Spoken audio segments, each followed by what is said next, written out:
राजस्थान विधानसभा के दूसरे सत्र का आगाज बुधवार 3 जुलाई से हो गया। सत्र के शुरुआत में ही विपक्ष के सदस्यों ने जोरदार हंगामा शुरू कर दिया।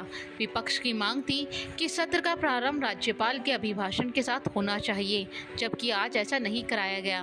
नेता प्रतिपक्ष टीकाराम जूली ने कहा, यह संविधान के नियमों का खुलेआम उल्लंघन है। साल के पहले सत्र की शुरुआत राज्यपाल के अभिभाषण से कराने का नियम है, जबकि अभिभाषण ही नहीं कराया गया।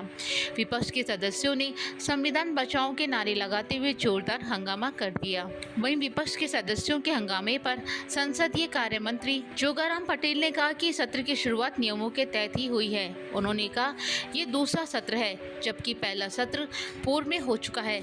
ऐसे में हर बार राज्यपाल महोदय के अभिभाषण का नियम नहीं है। इस पर नेता प्रतिपक्ष ने सवाल पूछा कि इस साल का पहला सत्र कब हुआ, तारीख बता दीजिए। इस पर स्पीकर ने जवाब दिया, पहला सत्र दिसंबर में शुरू हुआ था, जो कि जनवरी तक चला। स्पीकर के जवाब पे टीकाराम जूली ने कहा कि दिसंबर 2023 में शुरू हुआ सत्र साल 2024 का पहला सत्र कैसे हो गया। हालांकि इसके बाद विपक्ष के सदस्यों को कोई जवाब नहीं दिया गया और सदन की कार्रवाई आगे बढ़ा दी गई। सत्र के प्रारंभ के कुछ देर बाद ही नेता प्रतिपक्ष टीकाराम जूली ने माइक बंद करने का आरोप लगाया। उन्होंने कहा, ये कैसा सदन है जहाँ बोलने की इजाजत तक नहीं दी जाती। संसद में भी विपक्ष नेताओं की आवाज दबाने के लिए माइक बंद कर दिए जाते हैं। अब विधानसभा में भी माइक बंद किए जा रहे हैं। हालांकि टीकाराम जूली के इस आरोप पर स्पीकर वासुदेव देवनानी ने कुछ नहीं किया। सत्र के प्रारंभ में बांसवाड़ा जिले के बागीदौरा विधानसभा से नवनिर्वाचित विधायक जयकृष्ण पटेल को सदस्य पद की शपथ दिलाई गई।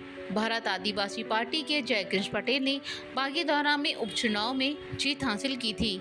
नवंबर 2023 में हुए विधानसभा चुनाव में कांग्रेस के महेंद्रजीत सिंह मालविया बागीदौरा से विधायक निर्वाचित हुए थे, लेकिन चुनाव जीतने के कुछ दिन बाद ही वो भाजपा में शामिल हो गए और उन्हें विधायक पद से इस्तीफा दे दिया। मालविया के इस्तीफे के बाद लोकसभा चुनाव के साथ बागीदौरा विधानसभा क्षेत्र में उपचुनाव कराया गया, जिसमें बीएपी के जयकृष्ण पटेल विधायक निर्वाचित हुए।